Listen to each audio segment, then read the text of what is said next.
Qarshi olinglar, oldinglarda Xiaomi Su7 Ultra.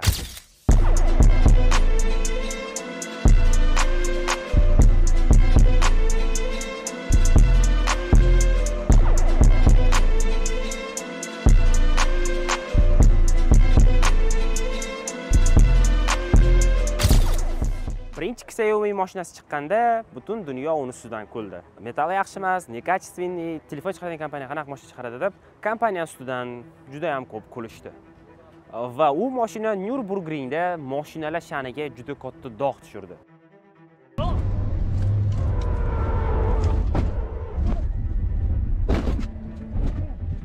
Lekin oradan vaqt o'tib, Mi kompaniyasi mashinaning ustida yana ishlab, Xiaomi Su7 Ultra mashinasini dunyoga taqdim qildi. Yana hamma o'yladiki, что bu mashina ham xuddi oldingi mashinaga o'xshab, nekачественный, yaxshi emas yoki bo'lmasam Nürburgringda yana sharmanda qiladi mashinalar obro'sini deyishgandi, lekin unaqa bo'lib chiqmadi. Qarshi olinglar, oldinglarda Xiaomi Su7 Ultra. Bu mashina hozir Nürburgring trassasida elektromobillar ichida 2-o'rinda turibdi. Tushunasizlarmi? 2-o'rin bu juda ham yaxshi rezultat. Bu mashina Nürburgringda Rimac Nivera mashinasidan yaxshiroq rezultat ko'rsatgan. Rimac Nivera qatta-yu, Xiaomi Su7 Ultra qatta deyishuvdi odamlar. Lekin Xiaomi o'zini ko'rsatdi, o'zini rezultatlari bilan dunyoga o'zini taqdim qildi va hammani hayron qoldirdi. Shunaqa yomg'irli atmosferada hozir sizlar buni obzorini ko'ryapsizlar. Va bu O'zbekistonda hozircha 2 ta. Balki bu video chiqquncha 3-chisi kelib qolar. Hozircha bu video olayotgan vaqtda bu mashina O'zbekistonda 2 ta dona. Bundagi rezultatlar odamlarni juda ham hayron qoldiryapti. Tasavvur qilasizlarmi? 0 dan 100 ga 1.9 sekundda chiqadi. Bu Tesla Model S Plaid yutdi. Juda ham ko'p mashinalarni yutib drag racingda hammani hayron qoldirdi. 0 dan 100 ga 1.9 sekund, 0 dan 2 gacha bo'lsa 508 sekund. Bu juda ham zo'r rezultat. Eng qizig'i, boshqa elektromobillar bilsanglar 100 gacha, 150 gacha, maksimum 200 gacha zo'r tortadi. Lekin bu 350 gacha zo'r yuradi. Tushunasizlarmi? Buni maksimalkasi 350. Meni eng hayron qoldirgan narsa buni ot kuchi bo'ldi. Bunda 1548 ot kuchi bor. Tushunasizlarmi? 1.5 ot kuchi. Va u shu mashina ichida turibdi. Men bunda prosta hayron qoldim, shokdaman. Birinchi o'rinda meni o'ziga qaratgan narsa buni logotipi bo'ldi. Logotip atrofi tillarang va usti karbondan va unda Mi yozuvini ham ko'rsak bo'ladi. Mashinaning texnik xarakteristikasini aytib ketaman. Bunda 3 ta elektromotor bor va 3 ta elektromotor 100% quvvat bilan standarti bo'yicha 630 km masofani bosib o'tish kerak. O'zbekiston sharoitiga keladigan bo'lsak, bu rezultatlar ozgina kamroq bo'lishi ham mumkin. Bu Xitoy standartida, ya'ni Xitoydagi CLTC standart bo'yicha 630, O'zbekistonda bu 50 yoki 80 km yoki bo'lmasa 100 km kamroq yurib berishi ehtimoli bor. Zaryadlashiga keladigan bo'lsak, bu mashina 10% dan 80% gacha 11 minutda zaryadga oladi.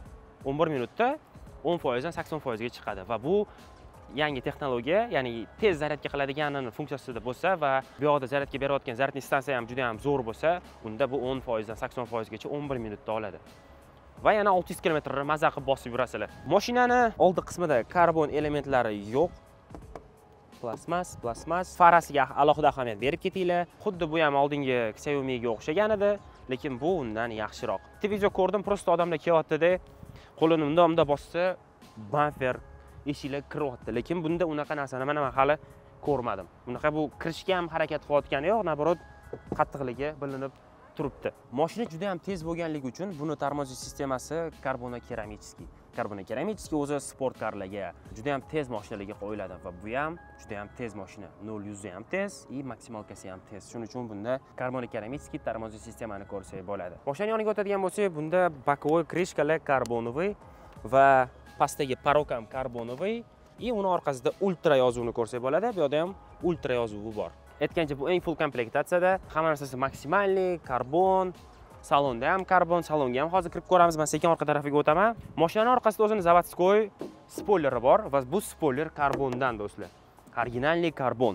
Mashinaning orqa faralari menga qanaqadir Aston Martinni eslatvordi. Sizlar ham shunaqa deb o'ylaysizlarmi? Umuman o'zi mashinaning orqasi qaysi mashinaning farasiga o'xshab ketadi? Yoki umuman hech qaysi mashinaning farasiga o'xshamaydimi? Fikrlarni kommentariyga hozir yozib ketinglar. Kстати, men buni qaranglar. Antikrilo bu va buni antikriloni ko'rayotgan bo'lsanglar, bu kirib chiqadi. Tormoz bosganda, tezlanganda. Mashinani bagajini ochsak, Mashina bagajida mashinani sotib olishganda berilgan narsalar bor. Aytgancha bu mashina olinganiga hali ko'p bo'lmadi. Endi 2 kun bo'ldi, shaharga chiqqaniga 2 kun bo'ldi va biz uni hozir obzorini olamiz. Box bu yerda Xiaomi yozilgan. Uni ochadigan bo'lsak, uni ichida mana bunaqa bakal, keyin fleshka, qanaqadir o'zini kepkasi va mana bunaqa narsa bor ekan. Bu nima ekan? Bu hali ochilmagan ekan. Buni egalarining o'zi ochishadi. Buni sekin joyiga qo'yib qo'yamiz. Boksni yopamiz va bitta ryukzak ham bor ekan bu yerda. Xiaomi'ning o'zini ryukzaki mashinani bagajida sotib olganda chiqqan. Buni joyiga qaytarib qo'yib qo'yamiz. Bitta narsani ko'rsatib ketdik. Xo'p, mashina bagajini yopsam nima deb o'ylaysizlar? Qo'limni qisib qoladimi yoki qisib qolmaydimi? Xo'p, buni ko'ramiz.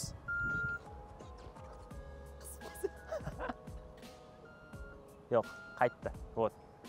Bu ham bezopasniy qilingan. Men o'ylaganim hozir qo'limni qisib qolsa kerak, lekin qisib qolmadi. Normalniy. Buni endi yopib qo'yamiz. Yopilayotganda ovoz chiqarar ekan, чтобы signal beryapti, yopilayotganligi haqida. Просто tak yopilmayapti. Xo'p, yoniga keladigan bo'lsak, ya'ni knopka bilan bossak, zarniy port ochiladi. Bu yerda mana ikkita port bor. Bittasi kichkina zaryadka, ya'ni bunda sekinroq beradigan zaryadkani tiqasizlar, bu yerga kuchli tok beradigan zaryadkani tiqasizlar va bu aytganimdek 10% dan 80% gacha yaxshi zaryadni stansiya bo'ladigan bo'lsa, o'zining yangi texnologiyasi bilan 11 minutda to'ladi. 10 dan 80 gacha. Qo'lim bilan saltisam yopildi. Kısaca bir tanesini aytib ketishim kerak. Mashina eshiklarida mana davotchik bor. Xo'p, ana endi biz mashinani saloniga o'tiramiz. Eshiklarni ochamiz. Eshikni ochimiz bilan bizani ultra yozuvi kutib oladi. Mashina saloniga keladigan bo'lsak, mana bunda alkantarali rul, karbon, drive modlar, o'rtada start stop, konsol karbonoviy, qaranglar, karbon, koja, monitor turibdi. Bu yerda speedometr ko'rsak bo'ladi. Patolog ham böyle alkantara и patologda katta panoramani ham ko'rsak bo'ladi va u shishadan o'rindiqlar sportivniy o'rindiqlar va unda ultra yozuv turibdi va bu koja, alkantara, o'rtada avarinka bor. Mashina avarinkalarini qaranglar. Avarinka o'tganligi haqida darja monitorda ham ko'rsatyapti. Aytgancha do'stlar, hozir buni test drive qilamiz, bunda aylanamiz. Shuning uchun hoziroq videoga like bosib va meni kanalimga obuna bo'lib ketish esdan chiqmasin, chunki ko'pchilik obuna bo'lmasdan kuzatadi. Shuning uchun hozirroq obuna bo'lib qo'yinglar, tezroq 50 mingta bo'lishimiz kerak. Bo'lsa biz boshladik. Xo'p. Mashinada yurayotganda ovoz eshitilyapti. Bundan kolonkadan chiqayotgan ovoz. Sekin-astalik bilan burilamiz. Ichimga xalaq bermagan holda tormoz tormoz sistemasi karbon ekan. Ichki уже bitta tormoz bosganimda bilindi.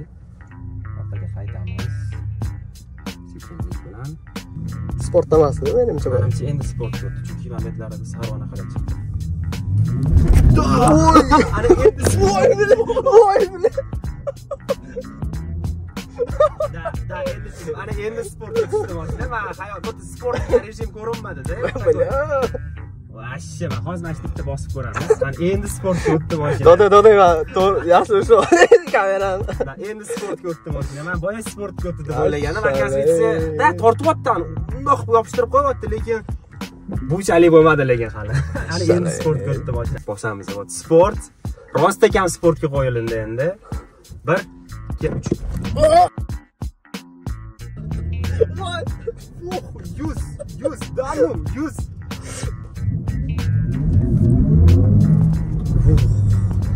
Ano, boshim mamlab ortiga qaytib og'rityapti boshimni to'g'risi. Vashshe. Da elektromobilni shunisi yoqadi. Birinchi qo'zg'alganda. Hozir emotsiya beryapti, rostdan ham emotsiya beryapti. Men o'ylaganimdan ham dahshat mashina lekinchi. Tak. Yana bitta.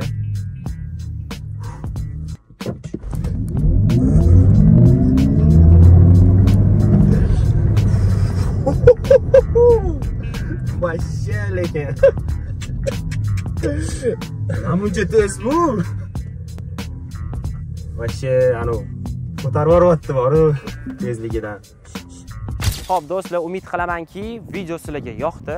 To'g'ri, obzor hozir sal kichkina bo'lib qolgan bo'lishi mumkin, lekin men bu haqda sizlarga ma'lumot bera oldim deb o'ylayman. Agar yana shu mashina bilan vlog olishni xohlasanglar, ya'ni shahar ichida polni yurib, razgonini ko'ramiz desanglar, yana Su7 Ultra deb yozinglar. Agar komment ko'p bo'lsa, yana bir marta bu mashinani test drive'ga olib, shahar ichida ko'proq yuramiz. Просто mashina hozir skam va olinganiga endi 2 kun bo'ldi. Agar videoni shungacha ko'rgan bo'lsanglar, обязательно like bosib, obuna bo'lib ketishni unutmanglar. Chunki tezroq 50 mingta bo'lishimiz kerak. Hali sizlarning oldinda juda ham qiziqroq kontentlar kutyapti. Shuning uchun obuna bo'linglar, kommentariy yozinglar, qo'llab-quvvatlanglar.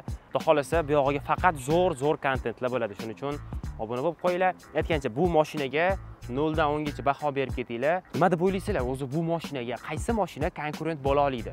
O'zbekistonda hozir bu mashinadan ikkita va bunga qaysi mashina konkurent bo'la oladi? Fikringizni hozirroq kommentariyaga yozib ketinglar, chunki bu menga qiziq. Kim nima deb o'ylaydi? Shuning uchun hammaga rahmat. Xayr, salomat bo'linglar. Keyingi videolarda ko'rishguncha.